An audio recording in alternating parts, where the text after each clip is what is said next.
کہ پڑھوں گا. اب تھوڑے سے تلخ باتیں ہیں یہ جو پیش کر رہا ہوں، لیکن تاریخ ہماری یہی ہے، مسلمانوں کی تاریخ یہی ہے. ہم کیا کریں، مجبور ہیں.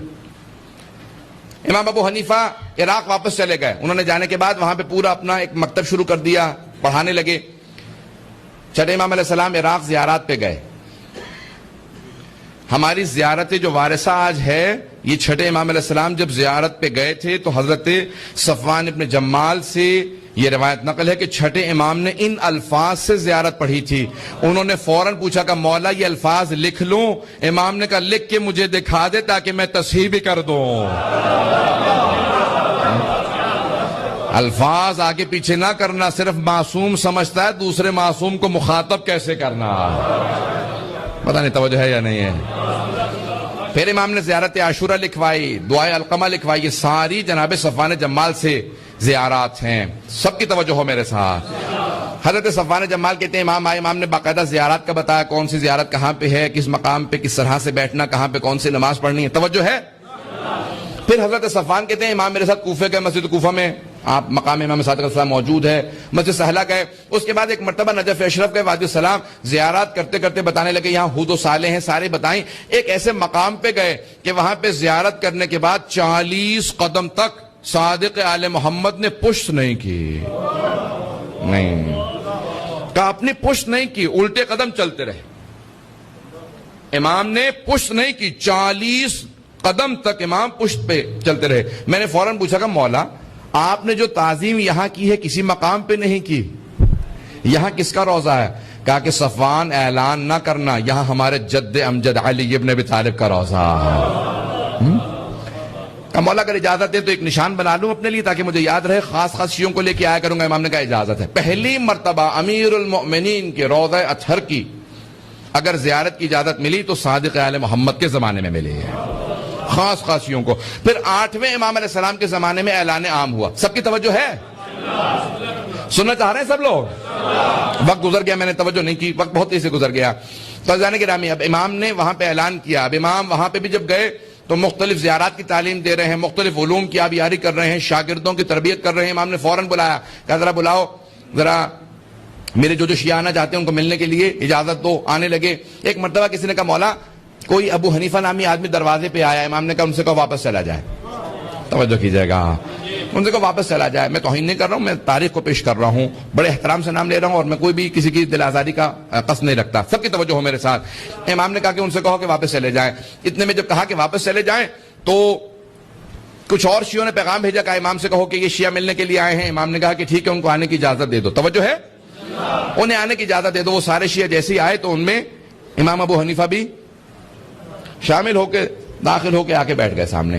جیسے ہی آ کے بیٹھے تو امام نے ابھی کچھ کلام نہیں کیا تھا کہ ابو حنیفہ نے فوراً امام سے سوالات شروع کر دیے اور کہا کہ یہاں پہ کوفے کے اندر بہت سے لوگ بڑے بڑے صحابہ کی توہین کر جاتے ہیں، اعلان کرتے ہیں، آپ حکم دیں، فتویٰ دیں کہ یہ سب کے سب باز آ جائیں. امام نے کہا نہیں، نہ میں حکم دوں گا، نہ فتویٰ دوں گا اور نہ روکوں گا. کہا کیوں نہیں روکیں گے آپ؟ امام نے کہا کیونکہ یہ لوگ میری بات کو نہیں سنیں گے، اس لیے میں اپنی بات کو ضائع نہیں کرنا چاہتا. توجہ توجہ توجہ توجہ ہو سارے مجمع کی. کہ امام نے کہا میں اپنی بات کو ضائع نہیں کرنا چاہتا، اس لیے میں یہاں اعلان نہیں کروں گا. کہ نہیں کیسے ہو سکتا؟ یہ 18,000 افراد کوفے میں رہنے والے سب کہتے ہیں کہ آپ کے شیعہ ہیں اور آپ کی بات نہ مانے. امام نے کہا تو بھی تو ہر جگہ بتاتا پھرتا ہے میرا شاگرد ہے.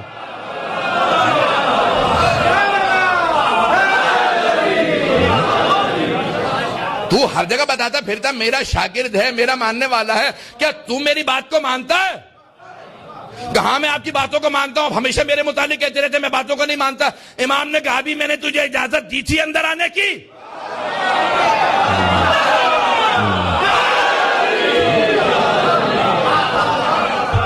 کیا ابھی میں نے اجازت دی تھی؟ کہ نہیں آپ نے اجازت نہیں دی. امام نے کہا تو بغیر اجازت کے آیا نا، بغیر اجازت کے تو نے سوال کیا. میں اپنے انداز سے پیش کر رہا ہوں.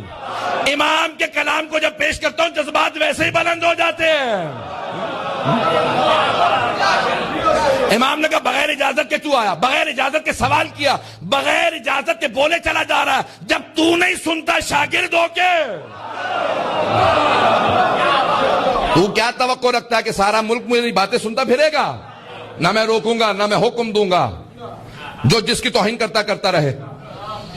امام نے کہا میں نے سنا کہ تو بھی فتوے دینے لگا. توجہ ہو. امام نے کہا میں نے سنا کہ تو بھی تو فتوے دینے لگا. کہا کہ ہاں فتویٰ دیتا ہوں. امام نے کہا اچھا بتا مجھے کہاں سے فتویٰ دیتا؟ تو کیا قرآن کے محکم و متشابہ میں تمیز کرتا ہے؟ تجھے محکم و متشابہ کا پتا ہے؟ کہاں پتا ہے؟ امام نے کہا ناسخ و منسوخ کو جانتا ہے؟ توجہ ہے کہ ناسخ و منسوخ کو جانتا ہے؟ کہ جانتا ہوں. امام نے کہا مدنی مکی میں تمیز رکھتا ہے؟ کہ تو کیا شان نزول سے متعلق جانتا ہے؟ تعویل و تفسیر میں فرق کرتا ہے؟ اس نے کہا سب جانتا ہوں. امام نے کہا اچھا میں سوال کرتا ہوں جواب دے, وقت نہیں ہے کہ تفصیل میں جا سکوں. امام نے ایک مرتبہ سوال کیا, اس نے کہا ایک اور سوال کر لیجیے, یہ والا جواب میرے ذہن میں نہیں ہے. بہت لمبا مناظرہ کئی صفحات کا, اگر پیش کروں تو آدھا گھنٹہ لگے گا اور وقت نہیں ہے. آخری صرف سوالات پیش کر دوں گا, وقت نہیں ہے. اس کو پڑھیں, پورا مولا کا مناظرہ تفصیل سے پڑھیں تاکہ واضح ہو امام کا مکتب کیا. امام نے کہا بتا یہ آیات, ان آیات کا جواب دے. اس نے کہا نہیں جانتا. ایک اور سوال کر لیں. امام نے دوسرا سوال کیا قرآن کی آیات سے, کہا نہیں جانتا. تیسرا سوال کیا, کہا نہیں جانتا. امام نے 5 سوال کیے, کہا نہیں میں قرآن اتنا نہیں جانتا. توجہ ہو, میں قرآن اتنا نہیں جانتا, حدیث بہت مجھے محکم و مضبوط ہے, ہزاروں احادیث یاد ہیں. امام نے کہا اچھا ذرا اپنے حدیث کے حساب سے اس مسئلے کو بتا, پیغمبر نے یہ حدیث کہاں پہ کہی تھی؟ کہ میرے اس وقت ذہن میں نہیں ہے, دوسری حدیث پوچھ لیں. امام نے ایک اور حدیث پوچھ لی, 5 حدیث پوچھ لی. اس نے کہا نہیں حدیث اس وقت ذہن میں نہیں ہے. امام نے کہا اچھا قرآن و حدیث سے جب نہیں بتاتا کہاں سے فتویٰ دیتا ہے؟ کہ جب قرآن و حدیث میں نہیں پاتا تو میں قیاس کرتا ہوں. قیاس کرتا ہوں. امام نے کہا ذرا اپنے قیاس سے بتا, زنا زیادہ بڑا گناہ ہے یا قتل؟ اس نے کہا قتل زیادہ بڑا گناہ ہے. امام نے کہا اچھا یہ بتا, اگر تو قیاس کو صحیح مانتا ہے اور کہتا ہے کہ قتل زیادہ بڑا گناہ ہے, تو قتل میں اللہ نے 2 گواہ مانگے ہیں, زنا میں 4.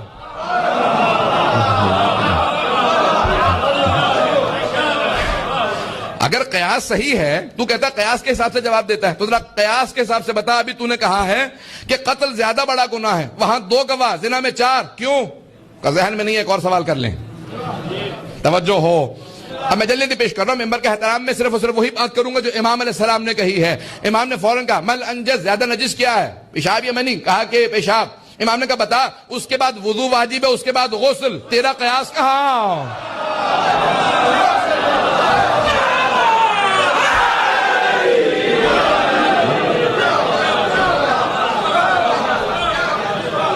امام نے قیاس سے متعلق اتنے سوالات کیے. امام نے کہا بتا اپنے قیاس کے حساب سے, قرآن و سنت کو نہ دیکھنا, قیاس کے حساب سے ذرا بتا نماز افضل ہے یا روزہ؟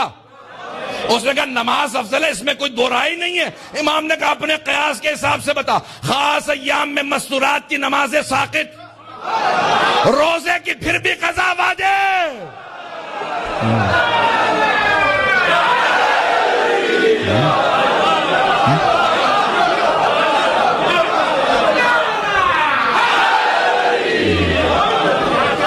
توجہ ہے.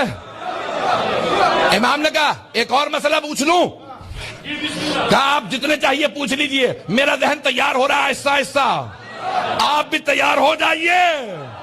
ایک مرتبہ امام نے کہا اچھا تو کہتا ہے نا شریعت کے اندر قرآن میں ہے اگر چور چوری کرے السارق والسارقۃ فاقطعوا ایدیہما, ہاتھ کاٹ دو چور کا, چاہے مرد ہو چاہے عورت, ہاتھ کاٹ دو. کہا کتنے درہم پہ؟ کہا کم از کم 50 درہم چرائے ہوں. شریعت محمدی میں حکم ہے, پیغمبر نے حکم دیا کم از کم 50 درہم چرائے ہوں تو ہاتھ کاٹ سکتے ہیں, جبکہ ہاتھ کاٹنے کا قصاص 500 ہے. ویسے کوئی ہاتھ کاٹ دے تو 500 درہم دینے پڑتے ہیں, غلطی میں کسی کا ہاتھ کاٹ دوں مجھے پھر بھی اس کا قصاص دینا پڑے گا 500 درہم, اور 50 درہم چرانے پہ ہاتھ کاٹ دیں. کیا بتا قیاس کے حساب سے شریعت نے ایسا حکم کیوں دیا؟ کہ ان میں سے کوئی مسئلہ ذہن میں نہیں ہے. امام نے کہا سن, میں کبھی تجھ سے سوال نہ کرتا اگر تو خود حماقت نہ کرتا میری بارگاہ میں آنے کی. تو چھپا پھرتا رہتا, جہاں مرضی فتوے دیتا رہتا, میں خاموش رہتا. جب تو آیا میری بارگاہ میں, تو نے جسارت کی سوال کیا. میں نے اس لیے سوالات کیے تاکہ سب پہ واضح کر دوں جعفر ابن محمد اور ابو حنیفہ شیر و شکر نہیں تھے, مسلک الگ الگ تھے, مشرب الگ الگ تھے.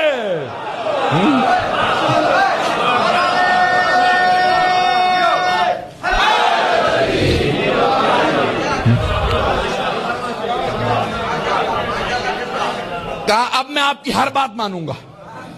میں نہیں کہہ رہا ہوں، میں پہلے ہی سے تابع ہوں.